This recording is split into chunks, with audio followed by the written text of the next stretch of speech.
want to pull this up? I'm going to say something. We need to pull this up. We have a couple of adjustments to make first.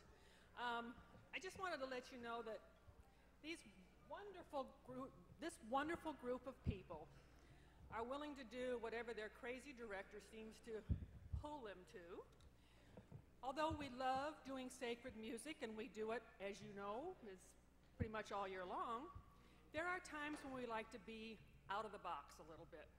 This is out of the box, all right. I don't know, I'm sure most of you know who Lady Gaga is.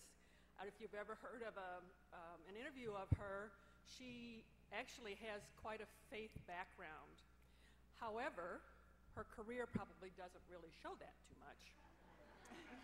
Anyway, this is one of her, I'll say, more popular songs, and as I've been told by Tori, it's now old, which,